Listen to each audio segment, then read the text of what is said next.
Okay, I think, Alicia, if you can check, I don't think it's exactly live stream, but it's reposted from YouTube to Facebook. So I think we should be good. Can you just check and verify, Alicia?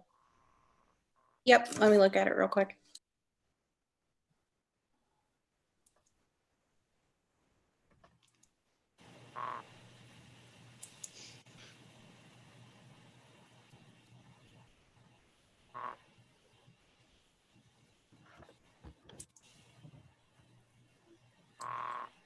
We are good to go.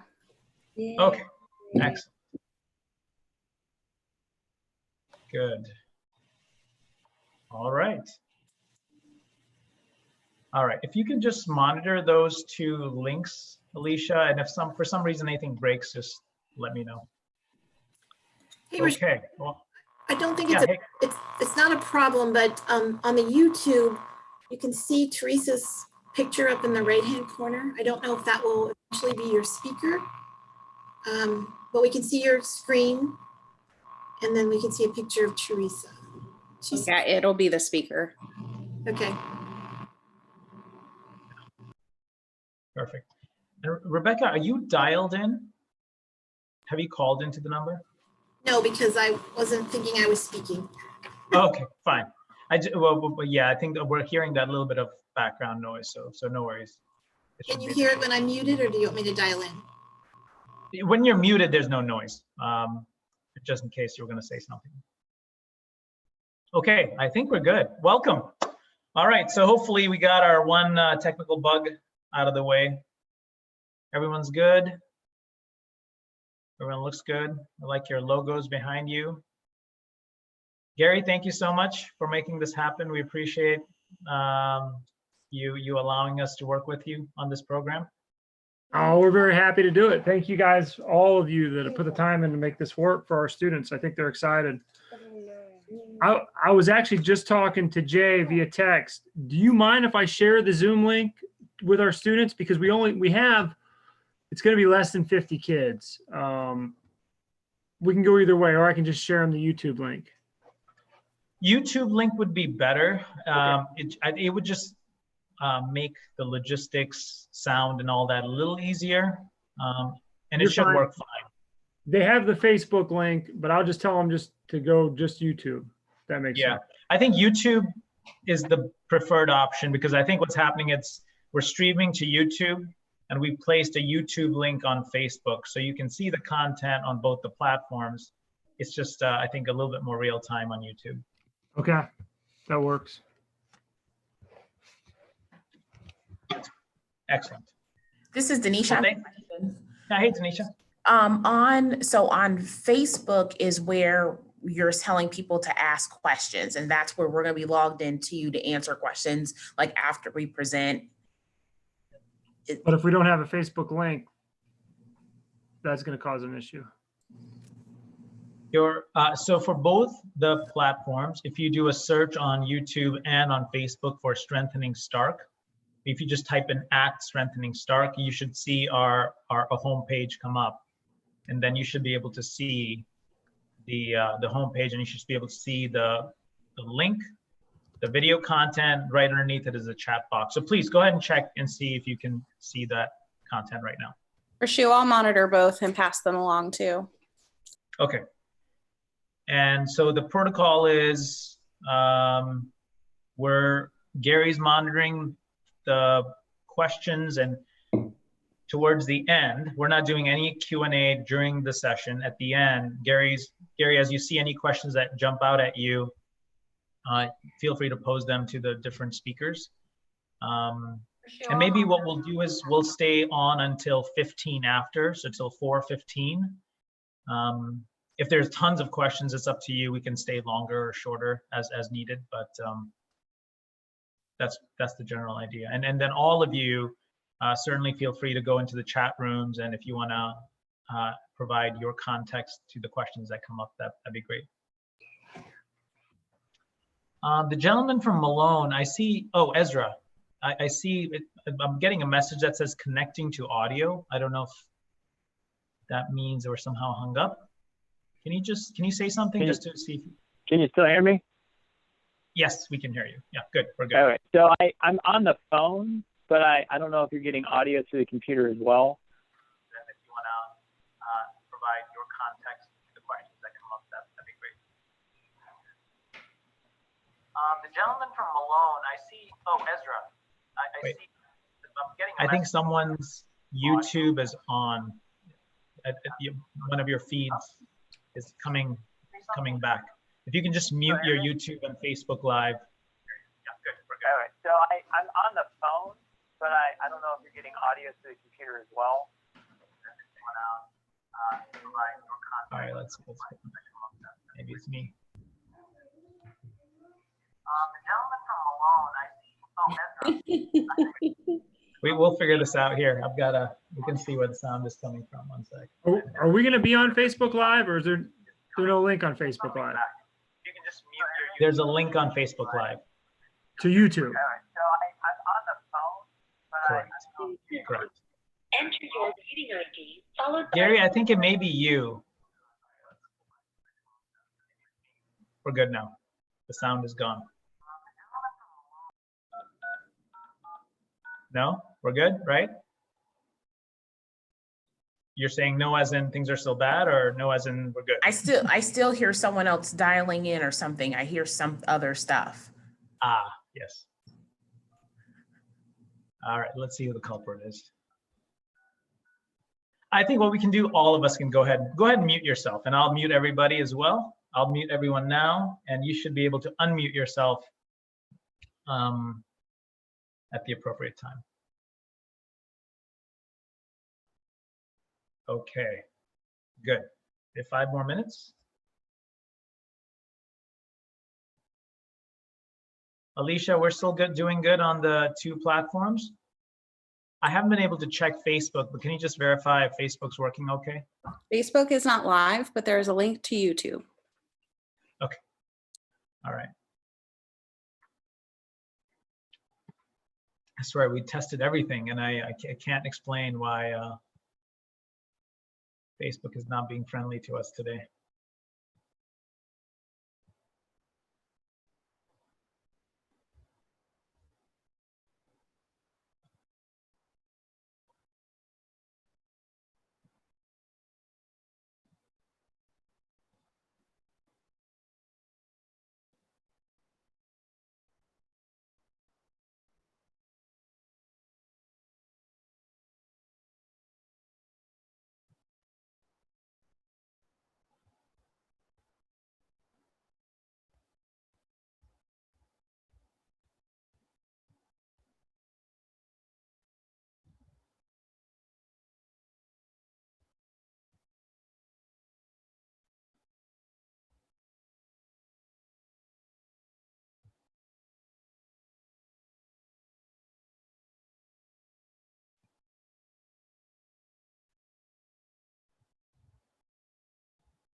All right.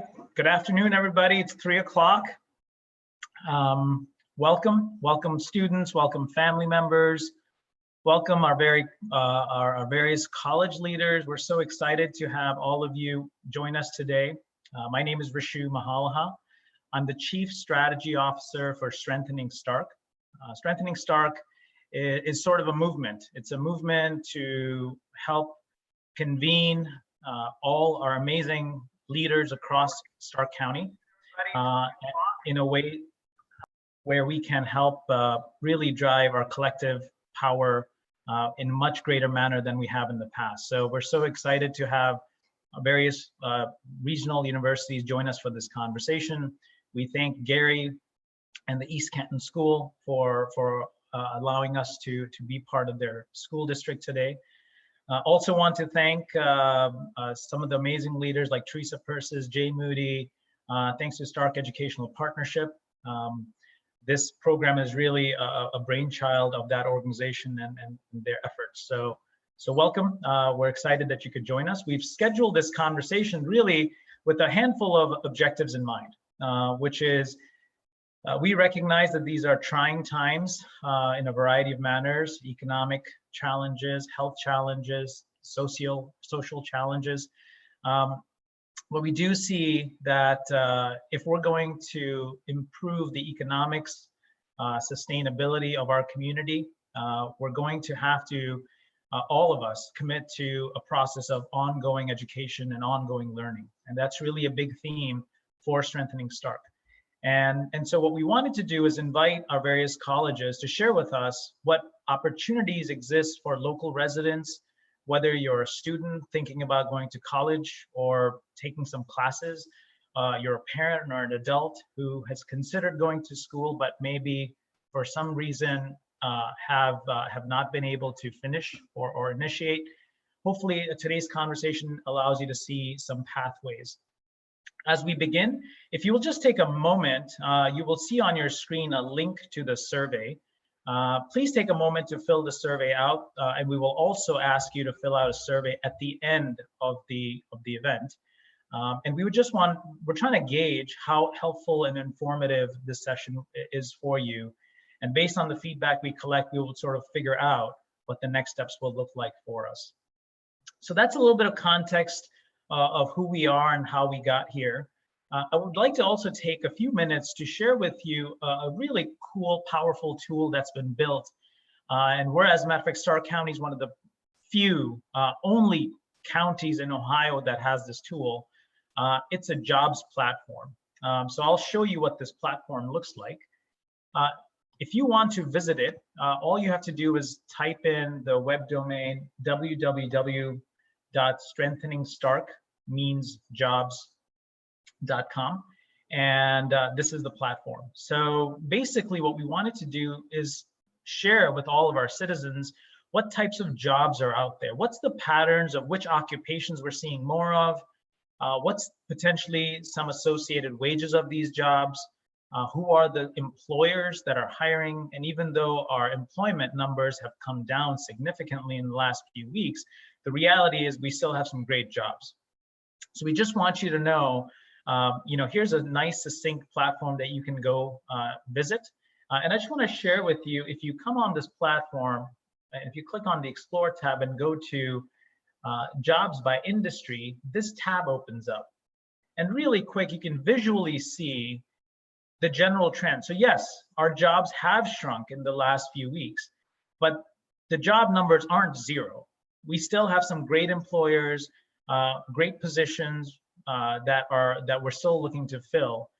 And so just keep this in the back of your mind as you think about today's conversations, because hopefully some of our educational partners can provide to us the pathways for upskilling, certifications that can help us continue on the path of career development. Today's agenda is as follows. We will be hearing from a handful of our local graduates who've attended college to hear what their experience was all about. And after that, we will have each of our universities share their perspectives and thoughts. And then we'll wrap it up with another student who'll be sharing her experiences. as we're going through today's conversations, if you have any questions, please go to the YouTube live site. If you want to find that site, it's Strengthening, you can search for Strengthening Stark on YouTube or Strengthening Stark on Facebook. And there are chat rooms there that you can type your questions in. Our leaders are monitoring those chat rooms and will be providing answers as they come in, as the questions come in. So thank you so much. And without further ado, we'll jump right in. And our first speaker today is going to be Marissa Dalton. And I'd like to turn it to Marissa to share her thoughts about, tell us about your journey into higher education. What was that like? And what would you like to share? I'm a 2018 EC graduate. I've been attending Altman College since fall of 2018 for their 4-year bachelor's program. I chose a local college for many reasons, some being personal. I have many options out of state and further away from home, but after looking into local college, that was the best option and has given me much success towards my degree. Attending Altman College was a financial advantage since I could commute and not have to stay on campus. It also gave me a small classroom size that I was used to from attending EC. I was able to have more one-on-one time with the teacher. Finances are a major concern for many first-time college students, including me. Staying local made it easier for me to be able to make money and made me much more comfortable being in an area that I was already familiar with. Surprisingly, there are many scholarships that the community and college offer. And when you choose a local college, there are many grants that become available to you as well. And Altman offers other healthcare degrees besides nursing, just like radiography, social work, medical assisting, and I think they even offer some kind of business for anybody interested in healthcare. If you have any questions at the end of this video, you can ask, but I'm going to turn it over to Joe now. Hi. For those of you who don't know me, my name's Joe and I graduated from East Canton last year. And now I'm a finance major at Walsh University, and I'm also a member of the baseball team there and the honors program. So today I'd like to briefly discuss and highlight 3 reasons why you might consider staying local for college. First, I want to discuss the small classroom size advantage. Personally, I have friends that go to Ohio State and even Vanderbilt, and they have classes and lecture halls with over 300 students, and they say it's kind of hard to really grasp the material. So at Walsh, our student classroom size is about 15, anywhere up to 50, and you're really able to develop personal relationships with both the professors and your peers around you. And because Walsh is a global learning community, I've had the opportunity to make friends with individuals from Nepal, India, China, Spain, and Canada, and some other countries. So even though we're a small community, we still have numerous cultures that you're going to be exposed to at a small university. Secondly, I'd like to discuss the financial duality a local college like Walsh has to offer. So because they're local, I had the option to commute or live on campus. If I would have commuted, I would have saved over $40,000 a year. But because it is a local school, I did apply for a lot of scholarships, and I've actually had everything paid for because of the local scholarships, which has been great. And I highly advocate for living on campus and pursuing that option. Lastly, I'd like to discuss that small school doesn't always mean smaller opportunities. Ultimately, we all want to see our college education culminate in a fulfilling job. And I feel like my opportunities have not been limited through a local college. Recently at a job fair, I was looking for a summer internship, and I got to this booth. It was Northwestern Mutual, and the branch manager was there, and he was an alumni of Walsh, and the internship was intended for juniors and seniors, but because we had the Walsh connection, he was able to get me in for an interview, and now have a great internship for this summer, top 10 ranked nationally in the financial industry. I'm really grateful for that connection. So even though we're a smaller school, there's still unlimited opportunity because Walsh's network is so large. These are just a few reasons to consider local colleges a little more. I hope this information was beneficial to you today, and if you have any more questions, feel free to reach out to Mr. Hinton or Mr. Moody to set something up so that we can talk. Thank you. Thank you so much. Surprisingly, we're running a few minutes ahead, and I realized that we ran into a little bit of a technical issue earlier when I was showing you the platform. Apparently, the platform didn't come through. So I'm going to go back really quick and show you what the platform looks like, and then I'll invite Denisha to share some thoughts on how to make financial thinking more appealing related to higher education. So really quick, let me try this again. This is the platform, it's called www.strengtheningstarkmeansjobs.com. And as I was highlighting, please feel free to play with this, but one of the areas we'd like to view our job patterns on is this jobs by industry, the second tab down. If you click on this link opens up and it shows you generally the number of total jobs that are open in Stark County. So you can see there's a little bit of dip that we've seen in the last few weeks, but we're seeing some really nice jobs in other areas also. Now, just a couple of caveats. Some of the employers may have put their job hirings on pause, so the data may be slightly lagged. But again, highly recommend for our local students, parents, anyone looking for a job, a career, a new career, to looking for the next opportunity. A really great platform. The platform also gives you some insights on the associated wages. These are estimations of what the wages could pay, and this is based on Department of Labor data. So just wanted to highlight what that looks like. Gary, can you just give me a nod that this time you did see the, okay, good, we got it right this time, excellent. All right, so with that, let's go to Denisha. I will stop sharing my screen. Denisha, thank you so much. Denisha's with University of Akron, and she's been kind enough to share some thoughts on financial aid, and I know that's a big concern for parents and students alike. So Denisha, please share your insights with us. Well, good day, everyone.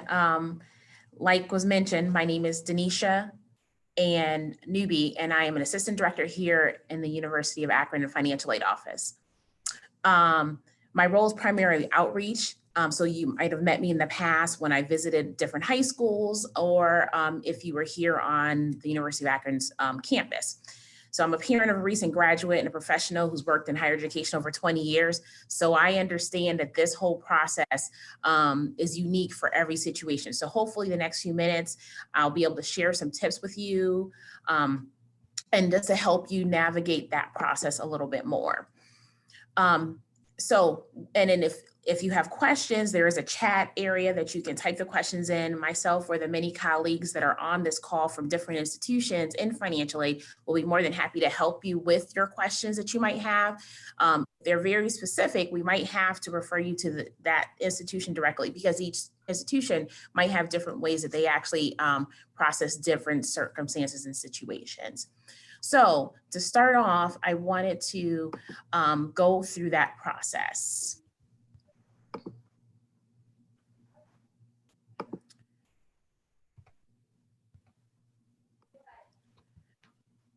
So each institution comes up with what's called a cost of attendance. So what I want to tell you first, though, is that how the whole process actually works.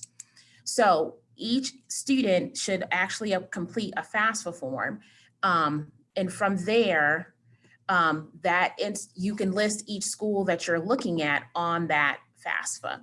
So.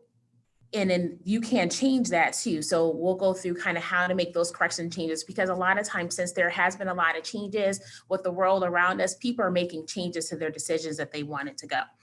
So the first part of that process is you complete the FAFSA form. And again, we're going to go into more detail about that.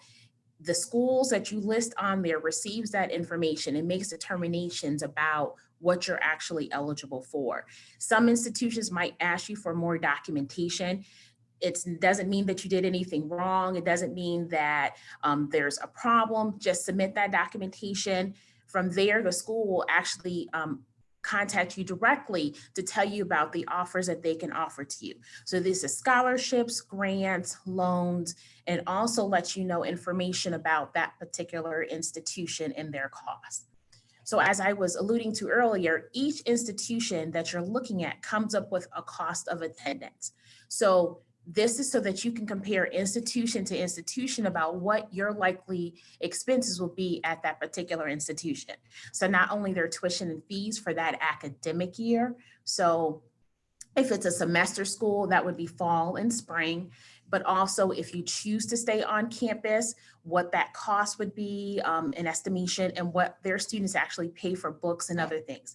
If you plan on being a commuter student, they also give you commuter information, like how much maybe for gas and things of that nature. So this kind of helps you to be able to compare each institution individually by looking at their cost of attendance.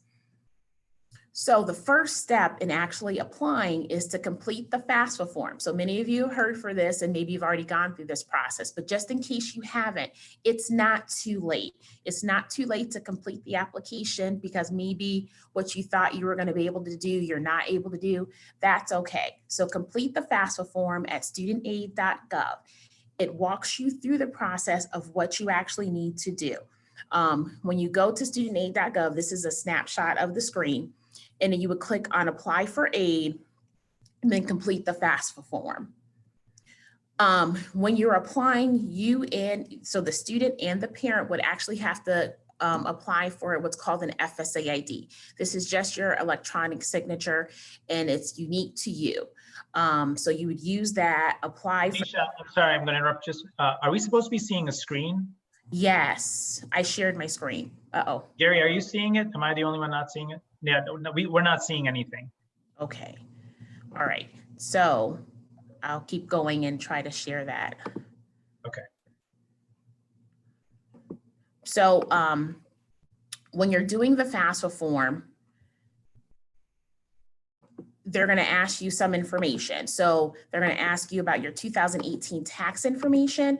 And so in there, you're going to use not only your tax documents, but sorry.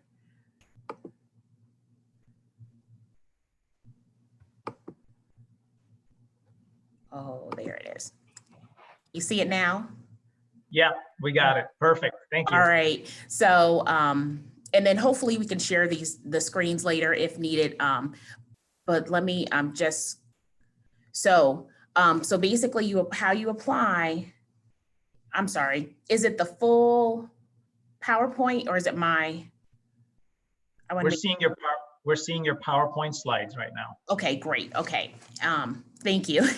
All right. So when you're doing the FAFSA form, you're going to actually use your 2018 tax information. And the reason that this might, people might have concerns because we know sometimes your situation might have changed. So we'll go through a little bit later what exactly to do, but you need to do the initial form using the information they actually asked you for. So again, your parent and your 2018 tax information, and if possible, use the data retrieval tool because this makes it so that the information that you're actually given is directly from the IRS. Next, once you do the FAFSA form, and in that notification will be information about the types of financial aid that can be offered. So that's why it's really important. So this next screen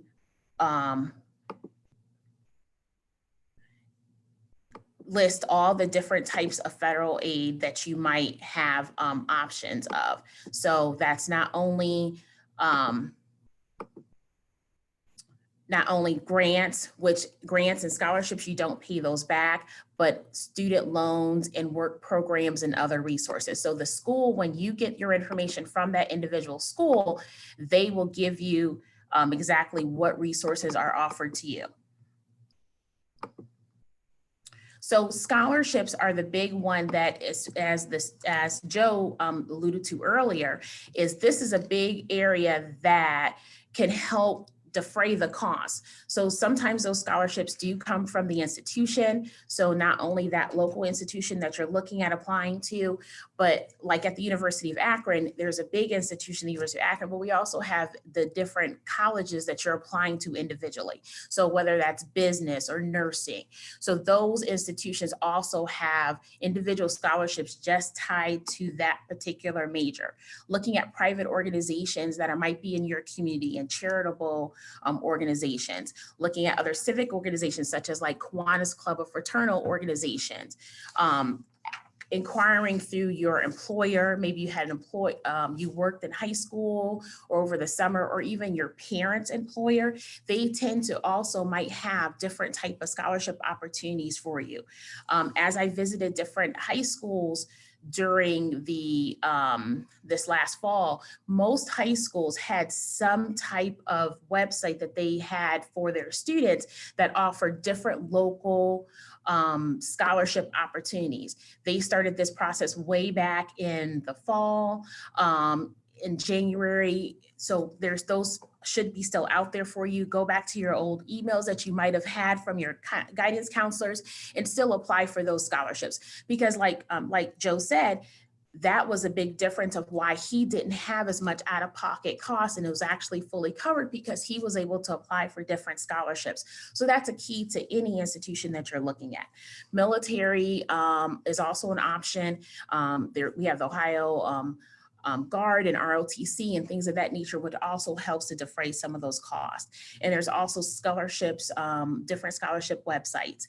So, but be sure when you're looking at these scholarship websites that you're not paying for those. Most institutions, if they're really trying to help students, then there's not going to be a cost associated with actually applying for that scholarship.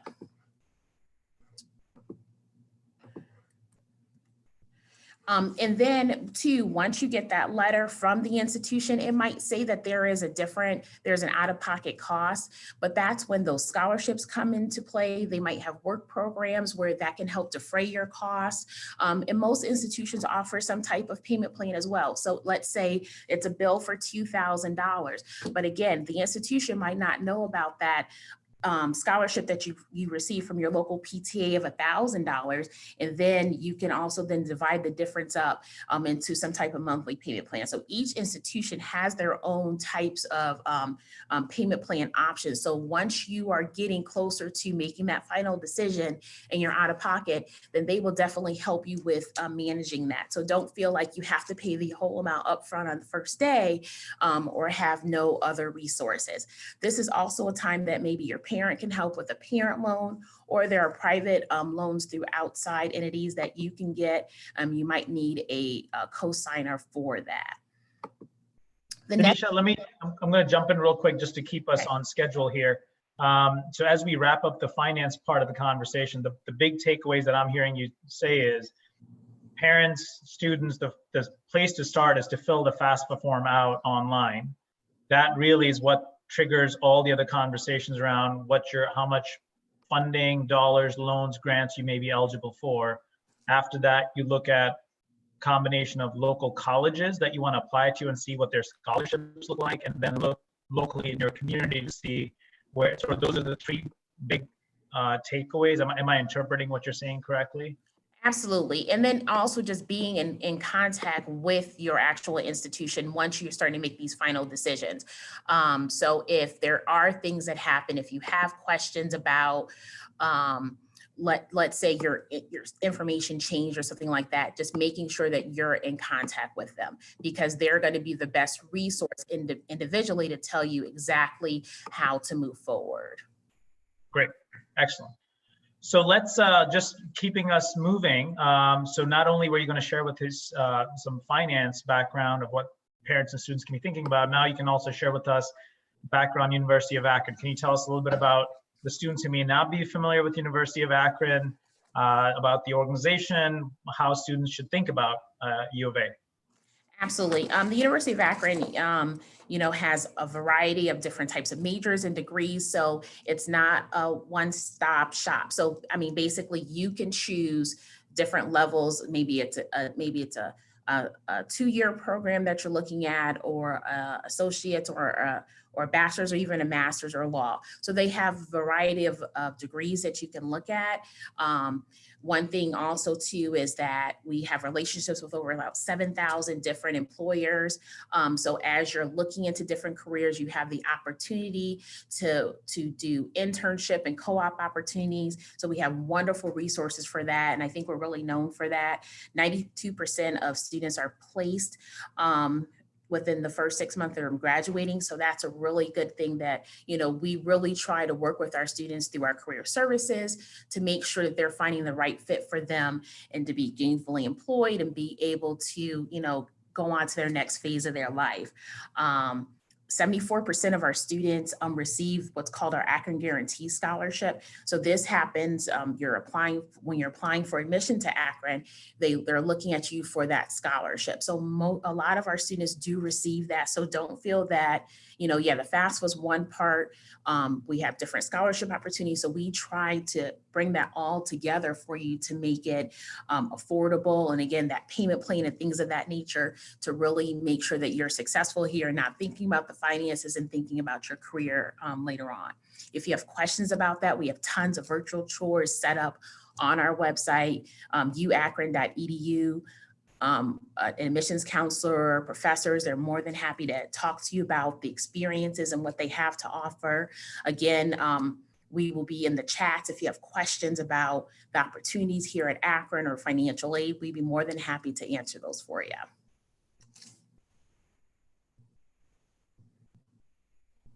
Great, thank you, Denisha. And we are running a few minutes ahead. So every time we run ahead, we can splurge. I know there's a handful of questions out there, Gary. I think we can maybe throw a few questions at Denisha, just because we're running a few minutes ahead. Do we want to pose anything to her? Yeah, absolutely. We had a question from Zach Bybee. He wanted to know, so how many scholarships could it take or could you use to pay for tuition? That's a great question. I don't think there's a certain number of them. Basically, because it depends on the amounts. So really, many of our students receive different scholarships depending upon the sources they're from, kind of dictate where it goes to. So let's say you get a scholarship from Kiwanis Club. If it says it's just for tuition and you have other tuition scholarships, you might not be able to use that for tuition. But some say you can use it for books, for living, things of that nature. So there's not a limit. The limit would be that cost of attendance or what that scholarship is earmarked for. That's where the limit would come in at. But we kind of help you navigate that. And if we know that there's scholarships you use for multiple things, then we will move it to that next category. Okay, that's good. Hopefully that. Another question here from Kyle Fogel. This would be what % of students receive financial aid? And along with that, what percentage of students maintain matriculation after the first year of schooling? As far as the percentage of students who receive financial aid, since financial aid is so broad, so that's scholarships, grants, loans. To be honest, it's about 95% of students receive some type of assistance. That means that they're not just writing a check to the university. That means that again, scholarships, grants, loans, work programs. So I think it's about 95%, to be honest. And that also is including any kind of if they have an employer who's helping to pay for it, that's considered a financial aid. So there's many categories. As far as matriculation, as far as I assume going after their continuing after their first year, I'm not sure of that exact statistic, but I can try to look that up and maybe post it in a chat for you. That'd be great. Thank you so much. I have one more if we have time. This was from Abby Lesher. Said, what's the average tuition for a 4-year state and or local college? So what, I know that differs. So yeah, it does. I did have a screen that I took out, but it's about $11,000 for tuition for a 4-year public. For a community college, it's about $3,000 for $4,000. For a private institution, it's about $24,000. So it varies upon, and Ohio has tons of institutions, so they vary from program, from private or public, technical. There's a huge variance, but you should be able to find something that's within what you're looking for. And also to even that playing field out is using those scholarships and other financial aid opportunities to help. Okay, thank you. Great. Thanks, Gary. Thanks, Denisha. And we've Thanks. got several questions that are coming in the chat rooms. I believe they're probably on the YouTube platform. So Denisha and any other leaders that are on the call, if you want to jump in there and respond to any of those questions, we would certainly welcome that. Okay, let's keep going. Next up, we have from Mount Union, Hannah Reese. Hannah, if you can share with us some stories about Mount Union, why that's a great option for our local students as well. Yeah, absolutely. Thank you so much. Like he just said, I am an admission counselor at Mount Union, and I actually specifically work with the students from East Canton High School. So you may have seen me there this fall, or if you've been on campus with us before, we've definitely probably sat down and chatted a little bit. So I'm just going to hit on some key points that are unique to Mount Union and start from the very beginning in case you don't know anything, even though we are kind of in your backyard. We are a small private option, home to about 2,000 undergraduate students. So something that our students find nice about that is a little bit larger than what you're used to in your high school setting. So you can grow and expand socially and meet new people. But then in the classroom, as our grads shared, you're still having that intimate setting where you feel comfortable and you're getting that attention from your professors. We do offer 56 different majors. The big question is always, what are you known for? I would say our biggest on campus are definitely nursing, education, engineering, sport business. And in the last few years, we've had a huge surge in psychology and neuroscience. So everything under the sun. Some key statistics that I think help students kind of understand the differentiators of Mount Union. Over 90% of our graduates receive employment or enroll in continuing education within 2 months of graduation. So we're about a month ahead of the national average. Within that pool, 70% go on to work in their career field right away, and about 30% move on to medical school or some type of graduate education. The reason those statistics are so high is because our students average 2 internships before they graduate through a lot of assistance through our career services office. To expand a little bit on what Denisha had shared earlier, like she said, aid is pretty unique to every institution. So some points for Mount Union. I know many Stark County students look at what we call the price tag or sticker price of Mount Union and think, heck no, no way, not going to happen. As you start your college search, know that not only Mount Union, but any school you look at, that sticker price or price tag is rarely what any student pays. No student at Mount Union has ever paid full price and never will. In fact, our average aid package covers more than half of the cost of annual attendance. So know that we sit about 11% lower in cost than other private institutions. So we want to remain fair and remain competitive and be affordable for students from all different types of backgrounds. So to do that, we've expanded our financial aid options for students. So first and foremost, a big one for our Pell or for our Stark County students this year is our Pell opportunity. We have several students from Stark County who are attending Mount Union this coming fall for no out-of-pocket cost as a part of our Pell Opportunity Grant. Again, another expansion that we've added to our financial aid. We know you can't go take the ACT right now, right? All those tests were canceled. So we've moved all of our merit-based scholarships to be solely based on GPA. So if you took the ACT in the past and thought, wow, I didn't do so hot, I'm probably not going to qualify for a merit-based or academic scholarship. Now it's solely based on GPA. So really good opportunity to, again, expand scholarships to a wider variety of students. And then again, we are a very engaged campus. So with that comes more opportunities for being engaged. So these things are esports, video games, cheer and dance scholarships, marching band, Eagle Scouts, ROTC, Buckeye Girls State. And most importantly, a big one, we now offer a scholarship for all first generation college students. So again, just trying to work with more students from a variety of backgrounds.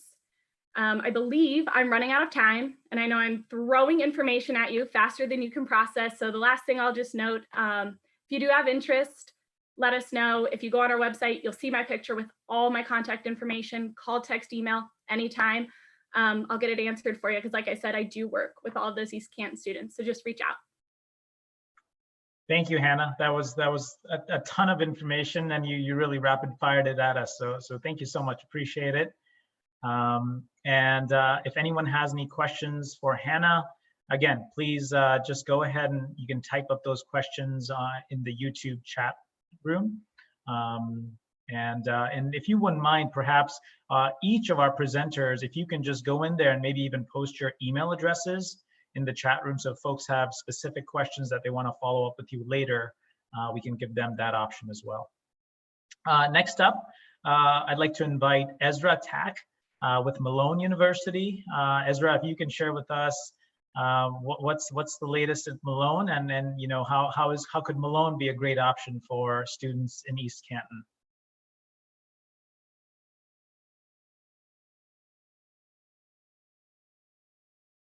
Ezra, can you hear us? Let's see. Ezra, we cannot hear you.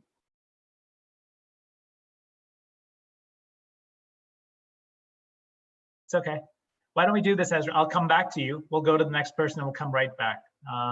Okay, good enough. Let's go to Walsh University.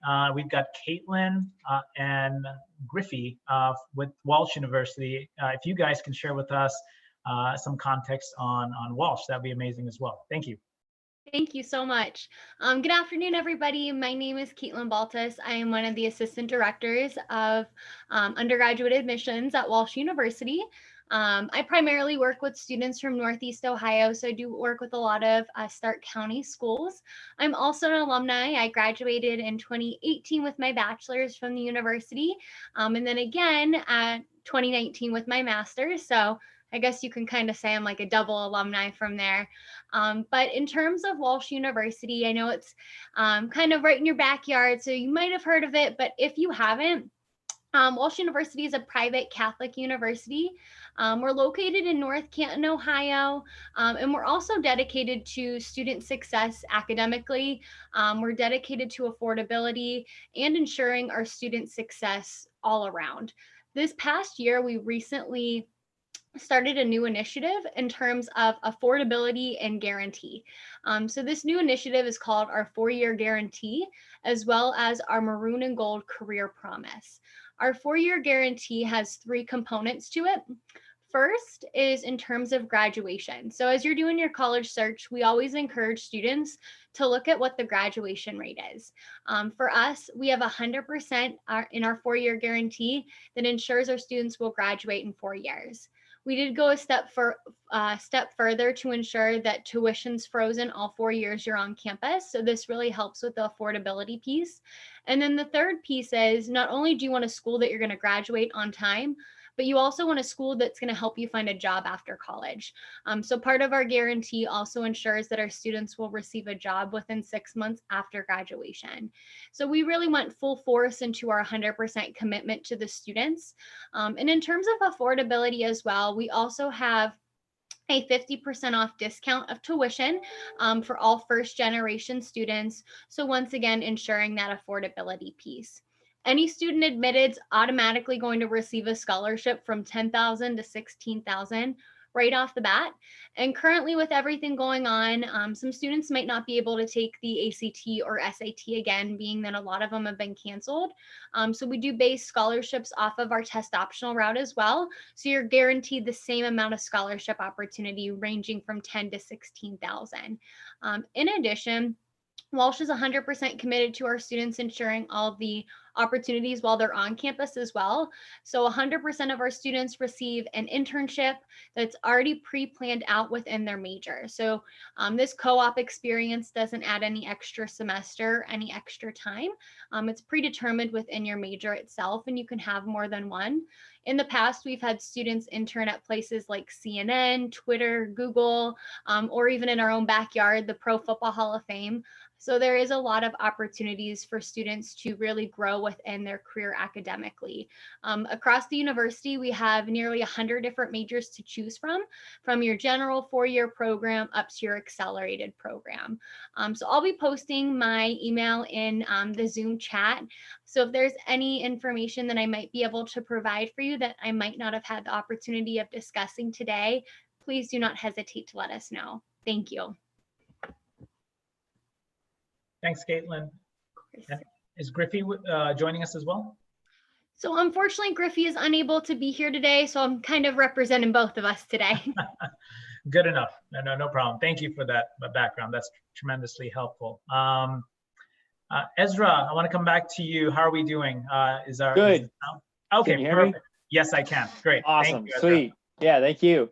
So my name is Ezra Ketch. I'm a 2014 graduate of Malone University, studied business and history. Not the history of business, but history, business. I serve as one of the admissions counselors, primarily for the Stark County area, and have had the pleasure of working with all the school districts with regards to College Credit Plus.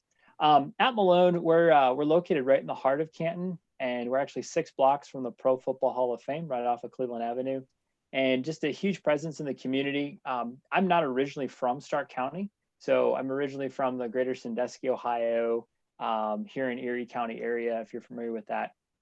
And one of the things that really impacted me as a student and now as an alumni is the sense of community that's still ever present here in Stark County. Through this whole COVID situation, it's been amazing to see people kind of stepping up and saying, hey, do you need anything? Even people I haven't talked to in a number of years from the alumni network. But our largest majors at Malone are actually our School of Education, our School of Nursing, and our Zoo and Wildlife Biology program, in addition to our business program. Hands down, the most unique animal, pun intended, is the Zoo Bio program. We have students representing almost all 50 states through the sequence of that program and its existence of 28 years, I believe. And a number of internships, including the Akron Zoo, Columbus Zoo, Toledo Zoo, and so forth. And one of the new initiatives we were actually launching here this academic year is the Pendle Hill Pledge. And the Pendle Hill Pledge kind of seeks to enhance the academic learning experience so that it's not just classroom and the quote hands-on kind of thing, but actually being more fundamental to the development of you as a student. And we kind of do that in 4 main key components. We provide for moments when you can kind of have, wow, the aha moment. So if you're sort of undecided, like I was coming into school, you can sort of have those moments where you're kind of trying to figure out what you were meant to do or what you're meant to be. We try to provide that through a number of internship opportunities, hands-on opportunities, specific to kind of ask you those questions of like, what are you kind of geared and tooled to do that you may or may not be aware of, or your skill set that you may not have discovered yet. As a part of that, in the affordability piece, we are committed to making college affordable through our Stark County Scholars Program. So particularly for those folks who think a private 4-year institution is unattainable, we really do strive to work with you. The tools of the FAFSA, can't stress that enough. That's huge as far as eligibility. Special circumstance. Currently, a number of students I've been working with this year have reached out to me and said, hey, my mom, my dad, somebody lost a job. Is there anything else you can do to help?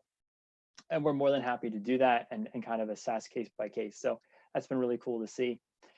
Another big thing that we've kind of seen is just alumni coming back and saying, hey, how can we help students currently kind of transitioning with this? I know, respect to all the schools here in Stark County, we've really seen a lot of those happy, warm moments of like, wow, people are stepping up and really taking care of the community, both internally and externally.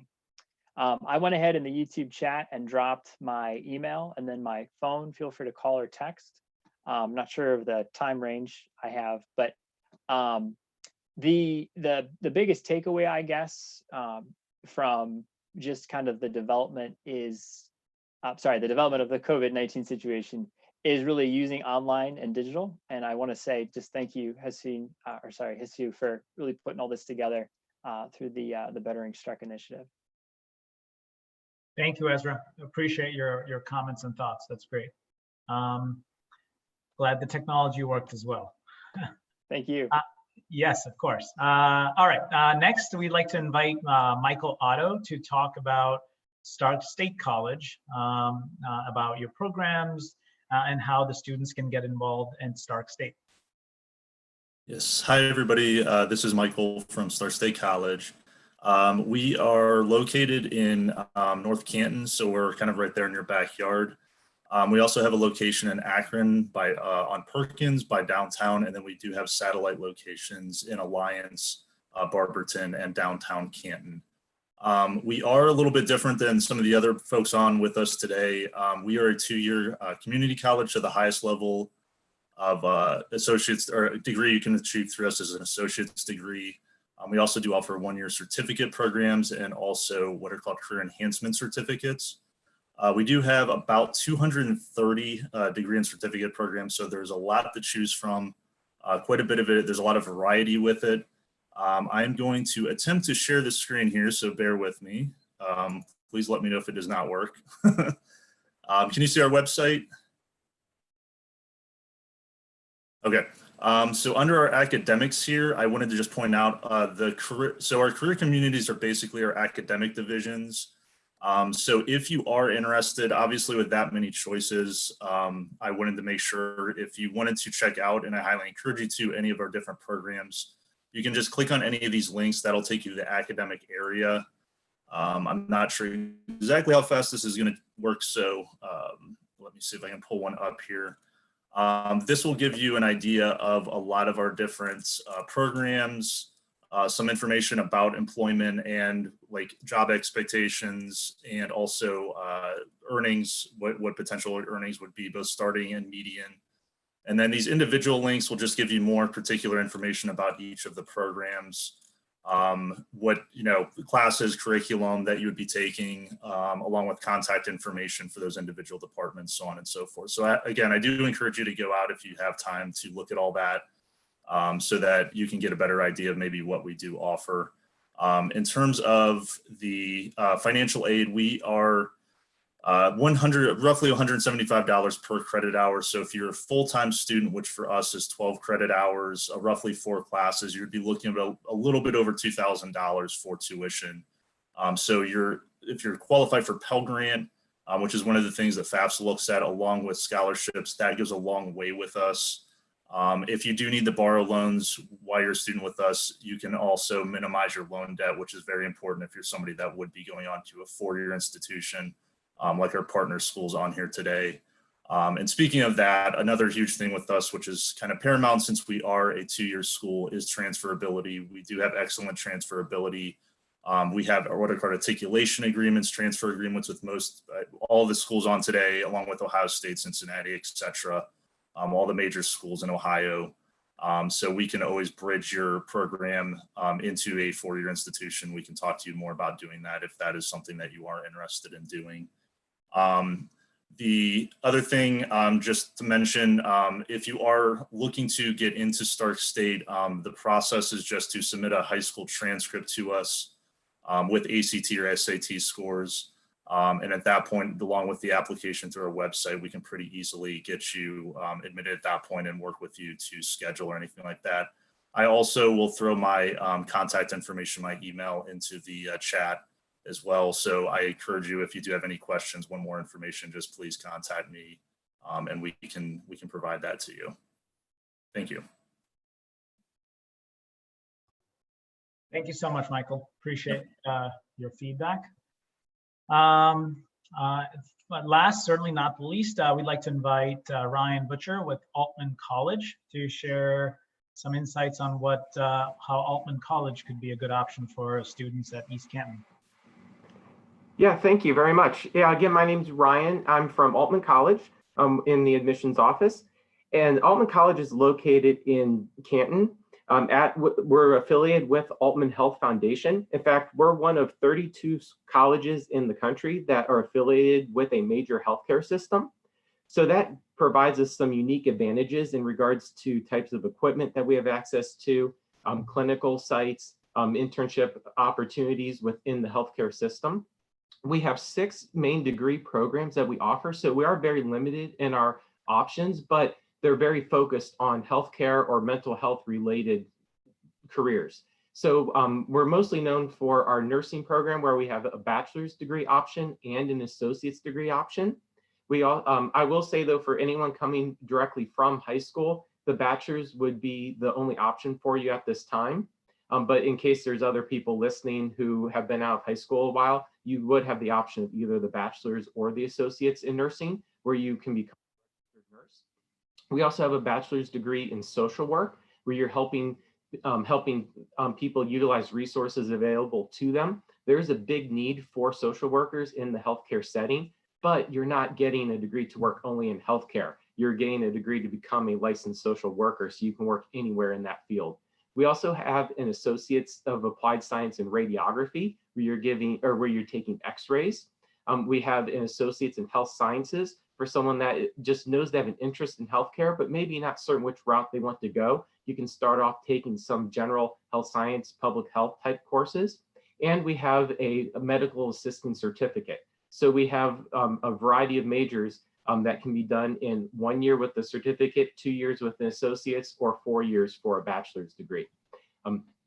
Just to mention a couple of the advantages we have in regards to equipment, with our affiliation with Altman Health Foundation, we have a simulation lab where most of our students are going to be getting hands-on experience with these medical simulators that can talk, bleed, breathe, have bodily functions. We have one that gives birth, another child simulator. So students love working in that area. For one, it's not graded, it's for training purposes only, but also is very hands-on. But the nice thing about our programs is that you're not training to work at Altman.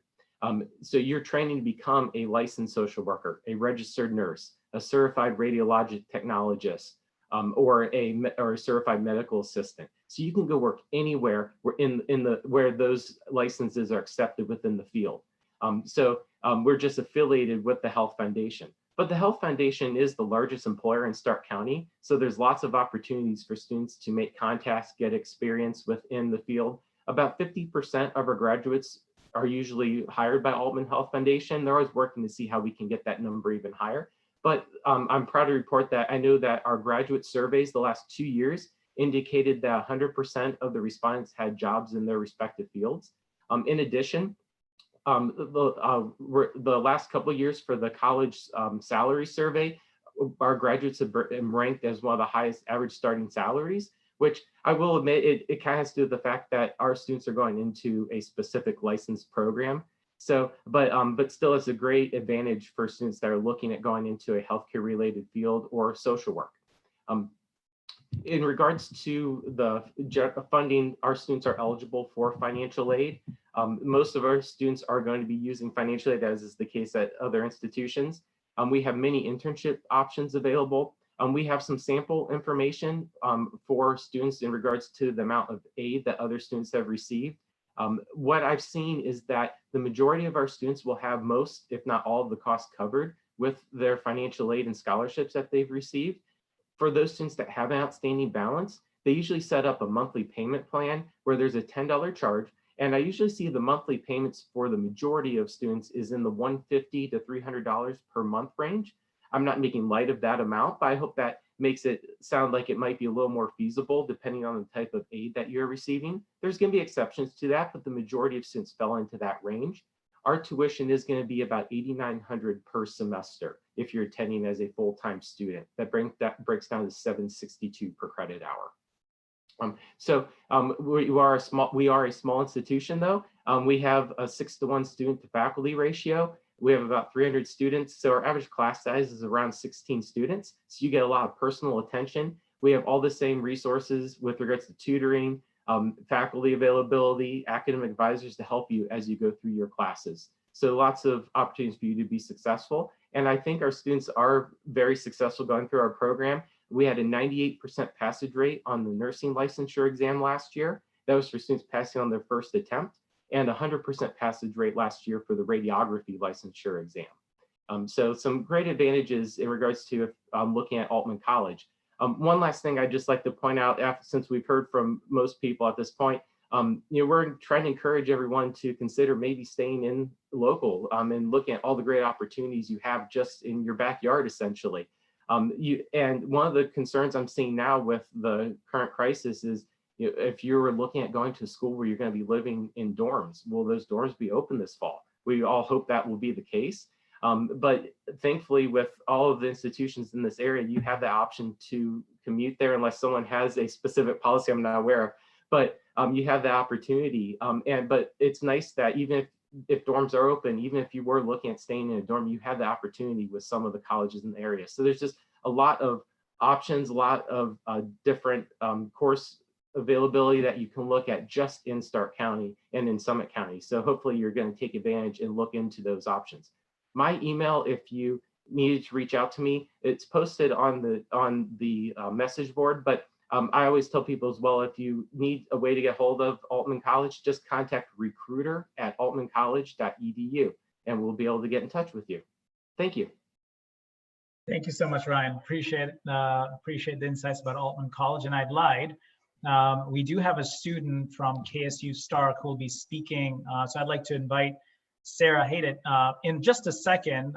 As we're starting to wind our conversation down, I just want to point everyone to the post-event survey. And it's just really helpful for us to know, what were you thinking about this event? Can you all see my screen? Yes, I just want to make sure. Yeah, okay, good. To know what you were thinking before you came to this event, and was this conversation helpful? Did it help you get better insights into local continuing educational opportunities? So just put up that link. If you want to type it in, you can type in the link tinyurl.com/SmartStark-Post-Survey-1. You can put your phone up to the QR code, and our smart cameras are smart enough to direct you to that site. So please do that. And then I'd like to now turn it to Sarah and have her speak a little bit about her experience at Kent State University at Stark, and also talk about what it's like to attend that particular university college. Thank you, Sarah. Yes, absolutely. Again, my name is Sarah Hedit, and I'm a current communication studies major here at Kent State at Stark. I just kind of wanted to share a little bit of the student perspective side of things at Kent. I started at Kent Stark as a College Credit Plus student. My home high school was Louisville High School, so not East Canton, but pretty close distance-wise. But I was a part of that and was able to get a whole year done.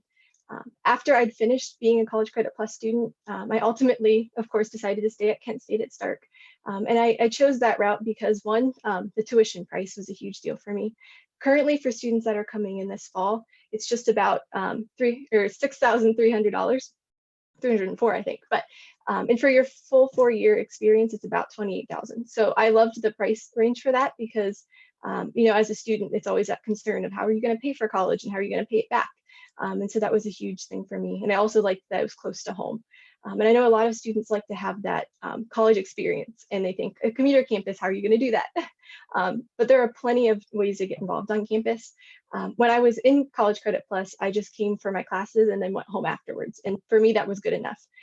But then when I actually became a full-time college student here, I started to get really involved. In July, I became a campus ambassador, and I love that job so much that I got my second job and my third job on campus. And then I've been a part of our Student Leadership Academy, getting a certification. We have an event called Boo You, where we help do like a trick-or-treating event for students, and just all sorts of different things on campus. And so it really has been an enjoyable experience for me. And I think the key for any student, wherever they go, is the more involved you get, the more it starts to feel like home. And I certainly feel like with Kent Stark, with it being such a small campus, it's easy to get to know all of your faculty and the staff on campus and the students, and just really get to make those nice connections, because you never know where it could lead you. It could be a new lifelong friendship, or it could be that they introduce you to a new job that might be hiring or something like that. So that was kind of why I chose that. And I do think there are a lot of perks to being local. And so I do encourage anybody that's interested to kind of pursue that route a little bit. But if there's any questions at any point, I'm more than welcome to discuss those with you. But thank you for your time. Thank you so much, Sarah. Appreciate those comments. And as we wrap up, we can now open it up. Gary, we can sort of take some questions live. If you want to sort of pick maybe a handful of questions that you've seen. And once again, I kind of want to direct folks' attention to the survey. So I'll put that screen up again. Please do take a moment to fill the survey out. And I just saw this quote just a week ago in the Forbes magazine that I just thought was so interesting and relevant. And we're curious, Strengthening Stark, we're very curious. Where's our economy headed? Where's the workforce headed? Where are the jobs headed? What do we need to prepare for? And I just think this quote really summarizes the true essence of what we're trying to do here. To be successful, we will all need to get comfortable with the notion that we will be lifelong learners and will need to be open to ongoing skill sharpening or even entirely reskilling as we progress. And so the idea that college is in the rearview mirror and now, I just work, I think that dynamic just really has to shift. And so really talking not just to our young students, but also our adults, folks that may have some credit, but may not have completed the certification or degree. Please do consider getting in touch with some of our institutions, and there's some great institutions locally, regionally, even beyond. But the stronger, more educated, more skilled workforce we have, the stronger we are economically. So anyways, with that, Gary, I'll just turn it to you, and maybe you can throw some questions out, and whoever wants to catch it first, unmute yourself and jump right in. We've had some great involvement from our students. I want to thank all of them for their involvement and their questions. They've done a great job. This first question I'm going to throw out kind of piggybacks off what you just said, Rushu, and it's from Olivia Olis. And it says, is there help for students to prepare for post-grad employment? So what kind of help do local colleges or universities help with students preparing for post-grad employment?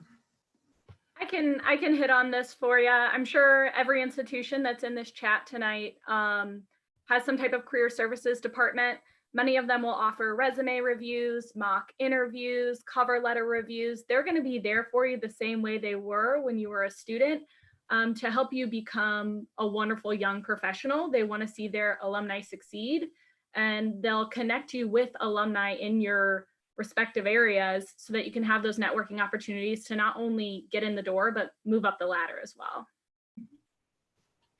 And to kind of jump off of what Hannah said, we actually offer part of our 4-year guarantee, our Maroon and Gold Career Promise. So this goes a lot with career services. We want to ensure that our students receive a job out of college. So our current percentage is 97% career placement. However, we're always shooting for 100%. So we added our Maroon and Gold Career Promise, and this ensures that every student actually receives a job within 6 months or less after graduation. If you do not, then we will actually pay for you to have a career coach. So that's just really our devotion to ensuring that all students receive that job within 6 months after graduation. Thank you. Is there anyone else that wants to comment on that question? If not, I'll go ahead and ask another. So this one, I'm going to combine two students' question. This is from Evan Baker and Haley Javango. We're kind of combining here. They want to know the benefits between staying on campus as opposed to commuting.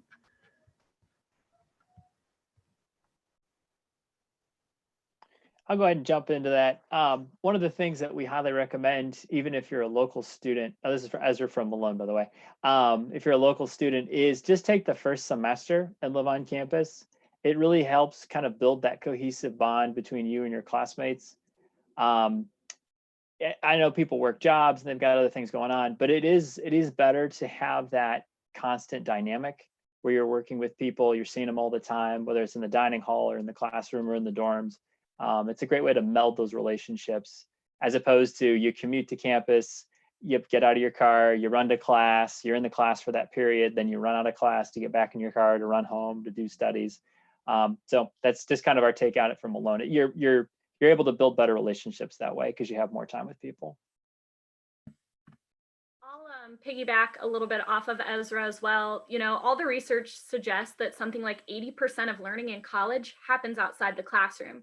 And much of that is in those residence halls, communicating with a roommate, managing money, time management, your schedule, things like that. So there is benefits to being on campus. However, know that for those students who do choose to commute, there's commuter advantages as well, and support available and unique opportunities available to commuter students.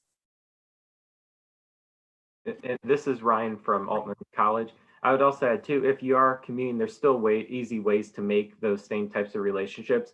I myself commuted to college, and I was involved in so many different student groups and organizations that and working on campus that I usually was on the campus from basically 8 in the morning till 6, 7 at night, just because of all my involvement going to class. So there's still an easy way to make those relationships and connections with faculty and staff and students. But when you're there on the campus, it is a big advantage to that.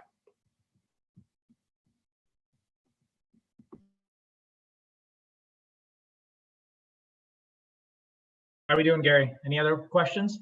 We're doing good. We got a bunch more questions. We had a lot of involvement from our students. Great. Some students had a question. I'm combining a couple different questions because some of them were similar. Biggest advantage staying locally as opposed to going out of state or outside of the county for college. So maybe speak to that. What would be the biggest advantage of staying local?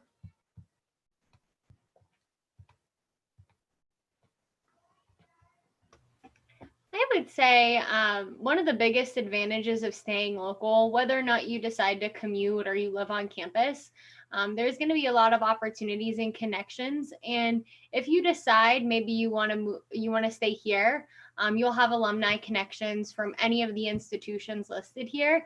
Or maybe you decide you want to move out of state or to another city. What's nice is with a lot of alumni connections that you have that as an opportunity too. Regardless of the school you attend, here locally, it's going to be a home away from home. So if you decided to live on campus and you're 5 minutes down the road, it's an opportunity to have that new home away from home feeling, and creating those connections with different students, I would say, is a huge aspect. I would like to jump in on that too. I'm Sarah with Kent State at Stark again, but I feel like for me, a lot of students don't exactly know what degree they want to get into. And college is a nice time to kind of help you figure that out.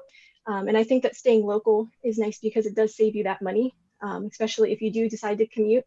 That saves you money, and so does, the lower tuition prices from staying local. And so it kind of buys you that time. So if you don't know what you want to do, it's not like you're, spending a ton of money trying to get into a degree that you might change your mind on. So with all the different scholarships available and grants and things, that kind of helps out with that. This is Denisha. I'd like to jump in once more too. And I think sometimes people don't want to stay local because they feel like it's going to be like my high school experience and I'm going to see everyone. Depending upon the campus and your major and how involved you are, sometimes you won't see them, and you still will be able to expand, the people around you, get experiences. So just because you do stay local, that doesn't mean you're going to have that same high school experience. So I've heard that a lot from people. So I think you can make that experience, as other people have stated, as new and refreshing, and have other opportunities as you choose to make it.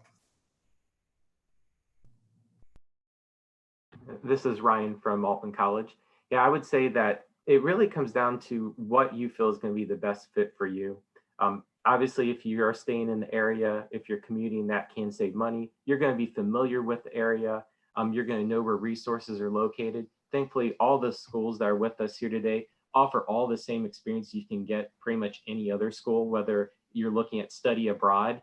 You can do that with most schools, internship opportunities, co-ops, all the resources are available to you. So it really does come down to just what you think is that best choice for you. I will admit though that you hear many students, and I'm assuming many of us might have felt this way too. You're thinking, oh, I'm going to go away to school. I'm going to, whether it's going out of state or I'm going to move as far away as I can. It is amazing how many people end up staying in the area and they love the school they're going to. So if you're unsure about maybe what you want to do and you're thinking, well, I'll at least stay in the area for my first year or first semester, don't be surprised if you end up staying at that school or going to another school in the area, because the advantages that we have here are just as great as you can get pretty much anywhere else. And this is Ezra from Malone. Just one other thing selfishly to chime in on that. I've met students from several of the local Stark County school districts who've not really branched out in Stark County. So for an example, if you've never been to Almost Heaven Ice Cream over on Middle Branch, you got to get over there. I'm jealous. Our colleagues at Walsh are way closer. If you've never been to Taggart's, it's another great place over there in Fulton. So yeah, you really should explore your options before you rule us out by staying local. So just my 2 cents on that. Gary, I'm going to jump in for a second. I'm almost ancient since the time I attended college, but I have to say it's just there's a sentiment to being local that, you know, people look at it as a pro and a con. And for me, I went to a small local college, and I met my wife there. And I just have to say, one incredible benefit that we talk a lot about is our friends, you know, our lifelong friends that we make in college, they are all here. And that's, you know, and a lot of our other colleagues that have gone to colleges in other places, when you move back or move, you end up not having that cluster of friendships. And that's been a really special, it's just something I don't ever remember people saying as I was thinking about college. And now, many years afterwards, to have just all of our best friends and colleagues, hers and mine, being in the area, it makes for a really nice social network that we hadn't thought about when we were picking our school. So it just, my 2 cents for what they're worth.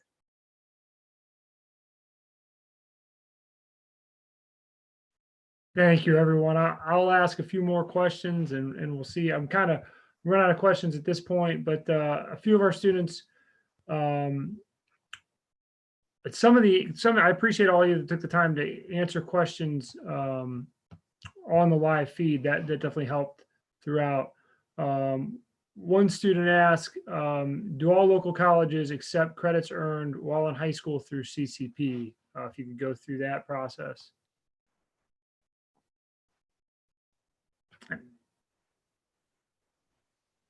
I believe that's a yes for any in-state, if I'm correct. Yes. So at Malone, our policy is we ask that the student send us a copy of their respective college credit plus transcript. If it's on their high school transcript, that's fine. But I know for all of the schools here in Stark County, we accept their college credit plus transcripts at Malone. I didn't want to speak for all of you, but that's kind of how we advise, and that's what my guidance counselor, that's, you know, we advise, you know, CCP if you're staying in state. Next question is, are there any websites that you would recommend students applying for scholarships go to? Yeah, I would like to talk about this real quick.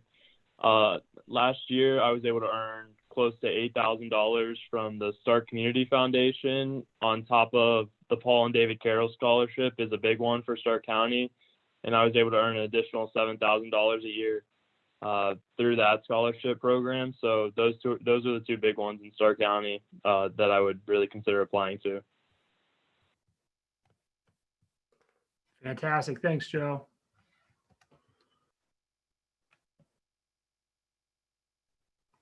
Anyone else, any input on scholarships, websites? This isn't necessarily a website, but I know that it's one that many families don't think of. Often parent employers offer scholarships. I know we have a lot of students whose parents are members of unions. There's a lot of scholarship money there. And I also know a lot of local credit unions offer scholarships as well. So just ask, it never hurts to ask. You'd be surprised by some of the different organizations that offer scholarships. And as we all know, every little bit helps. Yeah, I'd say each absolutely have scholarships listed on their website. Through Altman, we have, if you go to altmancollege.edu/scholarships, you'll see links to many external scholarship sites. FastWeb is one that I usually recommend as just a general way to start your search, but there's so many different scholarship options out there. It's easy to find sites. One thing I would say is if you find a scholarship and they're asking you to pay a fee to apply for it, ignore that. The scholarships, they're giving you money, you should never have to pay to get any amount. This is Denisha. Can you see my screen this time? This was one of the slides that I did have before that listed some, again, different, like many people said, also check your high school guidance counselor. Many of them had websites that were specific to your area, your school, that might have some scholarships there. Like they said, don't pay, your employer, civic organizations like Kiwanis clubs and fraternal organizations, VFWs, places like that.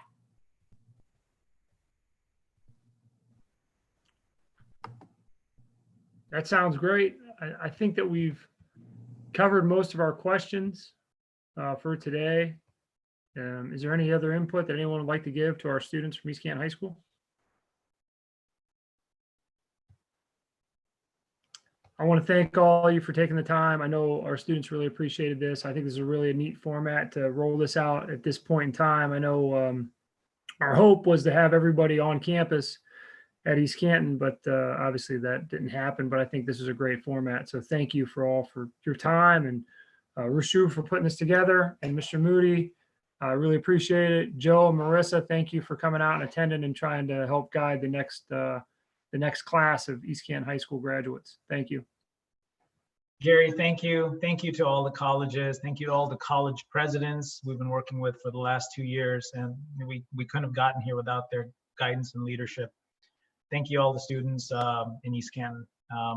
Take care. Obviously the recording will be available on YouTube, so feel free to share it with others. And I just want a final note I want to make is we will be having this event again in exactly 2 weeks on May 6th. From 3 to 4 p.m. So if anyone from East Canton missed it, the next event will be open to the county-wide audience. So we hope to get more folks engaged in the conversation. Anyways, with that, we'll wrap it up. Thank you, everyone. Have a wonderful day. Be safe, and we'll talk to you soon. Thank you. Thank you.